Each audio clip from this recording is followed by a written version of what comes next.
Today, I will be talking to you about the chemistry of vegan meat substitutes and the environmental impacts of said substitutes.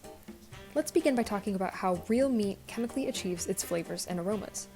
These characteristics of meat come from thousands of small, volatile molecules which are released when muscle and fat is destroyed. A flavor precursor will start with the diet of the animal, which has the ability to influence the molecular composition of the cells. Another way that flavor and aroma components are drawn out is through a reaction with sugars, amino acids, or fatty acids when the meat is cooked. The challenge of creating plant-based meat is to mimic these signature staples of meat, and Impossible Foods is onto it. Impossible Foods has focused on leg hemoglobin, a protein similar to myoglobin that is found in the nodules of roots on legumes. Company scientists are producing this protein in yeast and adding it to their burger to do the chemistry needed to make meaty flavors and aromas. The process of imitating meat is complex and detailed, but here are some simple general steps that are followed. Step 1 is a Maillard reaction, which is using sugars, amino acids, and yeast extracts. Step 2 is the volatile compounds that will help deliver the overall flavor profile.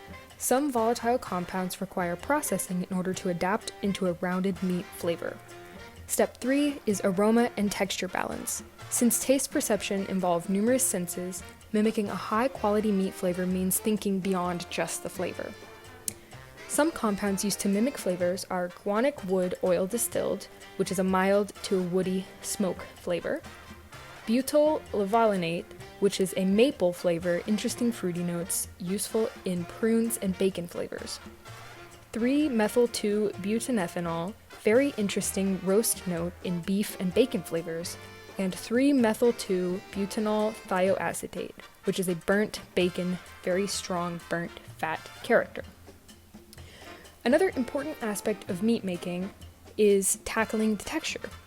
To get more fibrous meat-like texture from plant-based protein, Raphael Osen from Fraunhofer Institute for Processing Engineering and Packaging in Germany has worked with other European Union researchers to develop a way to stretch globular plant proteins into strings and to encourage them to cling together into fibers.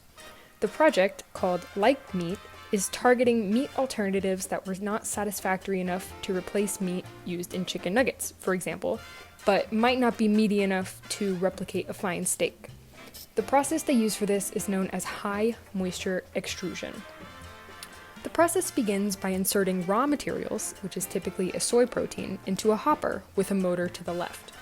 Water is injected after entry.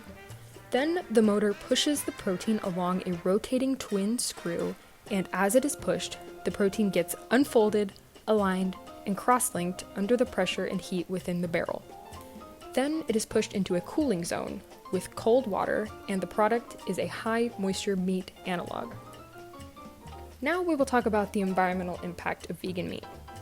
A huge factor of limiting meat consumption is the reduction of one's carbon footprint.